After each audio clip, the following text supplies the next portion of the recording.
लगता है इजराइल बुरी तरह से जंग में फंस चुका है। गाजा में अभी तक इजराइल का मिशन पूरा नहीं हुआ है। यमन के हूथी लड़ाकों को इजराइल काबू नहीं कर पाया और ईरान की तरफ से परमाणु खतरा इजराइल के वजूद के लिए गंभीर खतरा बन गया है। ऐसे हालात में अमेरिका का इजराइल से धोखा अब एक ऐसी जंग का कारण बनने जा रहा है जहां या तो अब ईरान बचेगा या फिर इजराइल। वॉशिंगटन में मारे गए इजरायली, अब ईरान पर 7 दिन बमबारी। क्या टारगेट पर हैं ईरान के परमाणु ठिकाने? क्या इजराइल को रोकना नामुमकिन है? अमेरिका के वॉशिंगटन में 2 इजरायलियों को जिस तरह से फलस्तीनी समर्थक ने गोली मारकर हत्या कर दी, उसने इजराइल के प्रधानमंत्री नेतन्याहू का गुस्सा 7वें आसमान पर पहुंचा दिया। अमेरिका की खुफिया रिपोर्ट्स में दावा किया गया है कि इजराइल बहुत जल्द ईरान के परमाणु ठिकानों को टारगेट करके लगातार 7 दिन तक भयंकर बमबारी कर सकता है। खबर तो यहां तक है कि ईरान ने पहले से ही इजरायली और अमेरिकी हमलों को देखते हुए अपने सबसे खास परमाणु ठिकानों के चारों तरफ जबरदस्त एयर डिफेंस बना दिया है। दावे तो यहां तक किए जा रहे हैं कि अंदर खाने रूस ईरान की जबरदस्त मदद कर रहा है। इधर ईरान के सुप्रीम लीडर अली खामनेई ने साफ कहा है कि अमेरिका और इजराइल परमाणु समझौते की आड़ में ईरान पर बड़ा हमला करने की फिराक में। अली खामनेई ने तो राष्ट्रपति ट्रंप पर भड़कते हुए कहा है कि राष्ट्रपति ट्रंप ने अभी तक परमाणु डील को लेकर ईरान को कोई समझौते का प्लान या चिट्ठी नहीं भेजी है।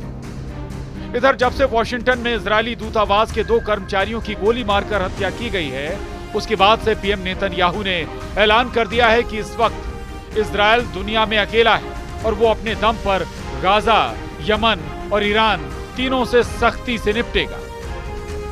अमेरिका में वॉशिंगटन डीसी में स्थित इजरायली दूतावास के 2 कर्मचारियों की हत्या के बाद अचानक इजरायली तेवर बेहद सख्त हो गए। इजरायली एयरफोर्स ने लगभग 2000 किलोमीटर दूर ईरान के परमाणु ठिकानों पर हमले का प्लान बना लिया है। नेतन्याहू ने दो टूक कहा है कि अब गाजा, यमन और ईरान को लेकर इजराइल जरा भी नरमी नहीं बरतेगा। पीएम नेतन्याहू ने इजरायलियों की हत्या के बाद साफ कहा है कि दुनिया में इजराइल अब अकेला है और अपने दम पर दुश्मनों से निपटेगा। एक बार फिर इजराइल बुरी तरह से घिरता जा रहा है। गाजा में इजरायली कार्रवाई के विरोध में पूरी दुनिया, खासतौर से ब्रिटेन, फ्रांस, जर्मनी और अरब देश इजराइल के खिलाफ सख्ती से विरोध पर उतर आए। ब्रिटिश पीएम कीर स्टारमर ने गाजा में इजराइल के जबरदस्त हमलों को देखते हुए दो टूक कह दिया है कि ब्रिटेन इजराइल से अपने व्यापारिक संबंध खत्म कर सकता है, जबकि अमेरिका के पूर्व उपराष्ट्रपति माइक पेंस का दावा कि राष्ट्रपति ट्रंप और प्रधानमंत्री नेतन्याहू के बीच बातचीत पूरी तरह से बंद हो चुकी है। यानी इस वक्त इजराइल पूरी तरह से अकेला पड़ गया है। ऐसे हालात में नेतन्याहू का बौखलाना साबित करता है कि अब इजराइल अमेरिका की परवाह किए बिना गाजा से लेकर ईरान तक भीषण हमला करेगा। इजरायली मीडिया ने दावा किया है कि अमेरिकी खुफिया एजेंसियों को पता चला है कि इजराइल ने 7 दिन तक ईरान पर भयंकर हमला करने का प्लान बनाया। इजराइल ने ईरान के ऊपर हमले की तैयारी तेज कर दी है। एक्सियोस ने इजराइल के 2 सूत्रों के हवाले से बताया है कि अगर ईरान के परमाणु कार्यक्रम को लेकर अमेरिका और तेहरान के बीच चल रही बातचीत विफल हो जाती है तो इजराइल ईरान पर तुरंत हमला कर सकता है। इजरायली खुफिया एजेंसियों को लगता है कि वार्ता जल्द ही विफल हो सकती है।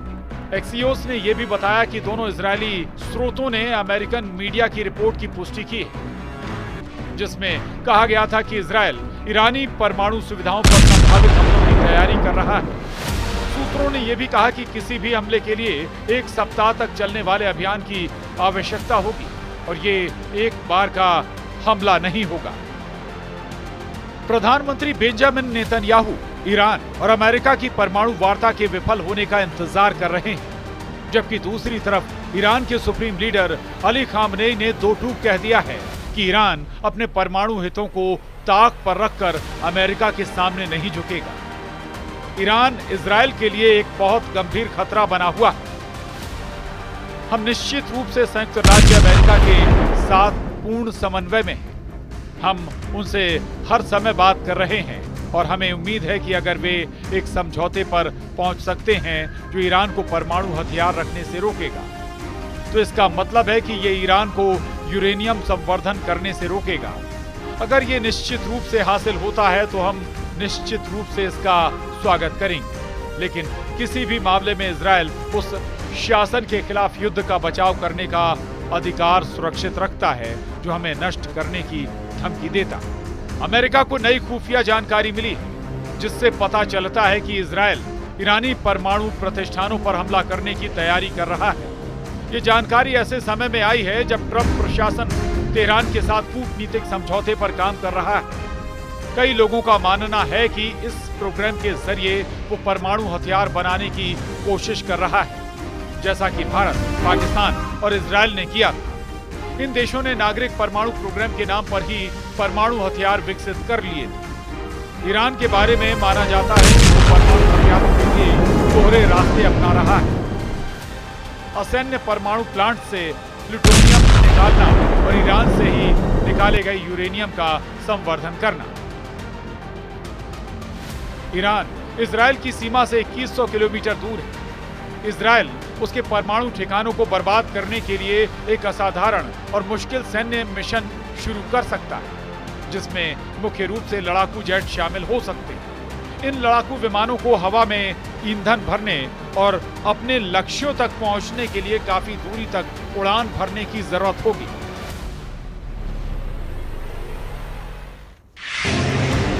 लेकिन यहां भी एक समस्या है।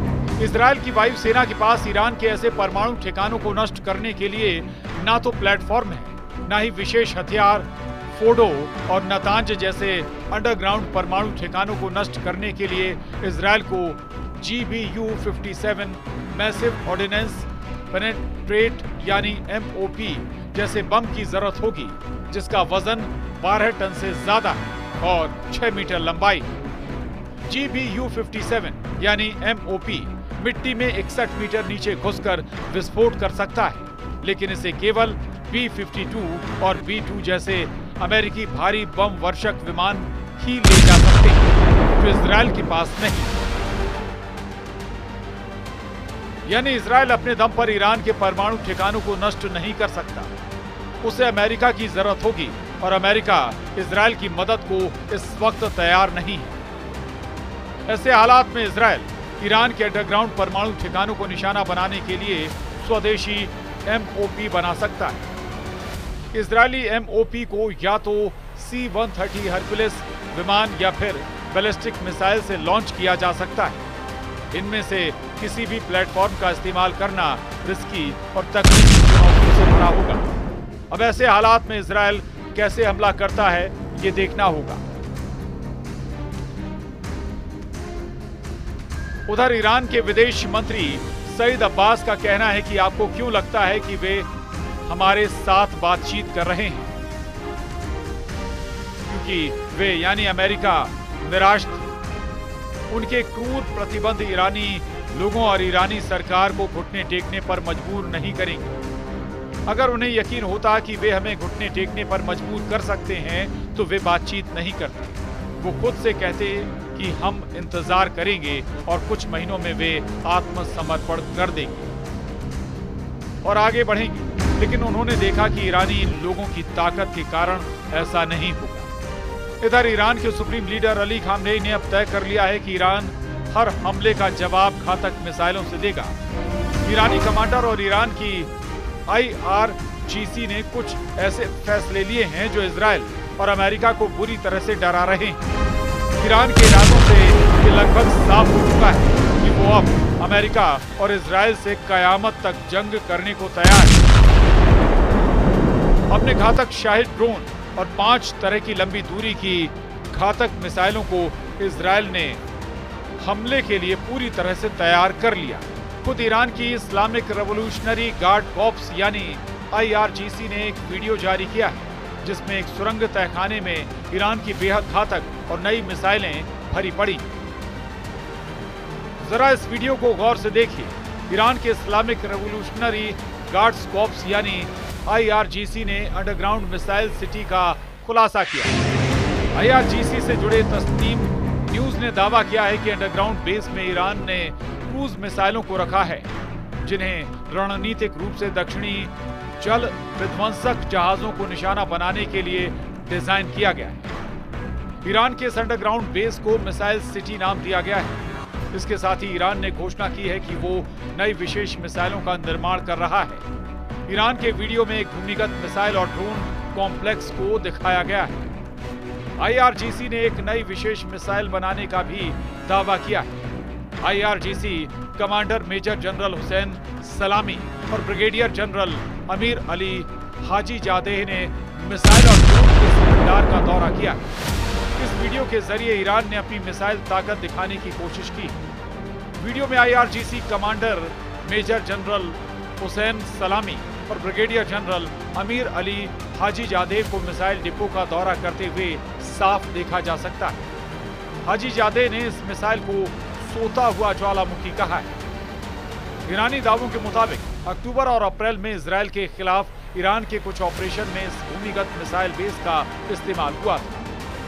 ईरान के जनरल अली मोहम्मद नैनी ने चेतावनी दी कि ईरान इसी महीने नए अभ्यास और युद्धाभ्यास शुरू करेगा। उसी दौरान नई मिसाइल और ड्रोन का भी खुलासा होगा।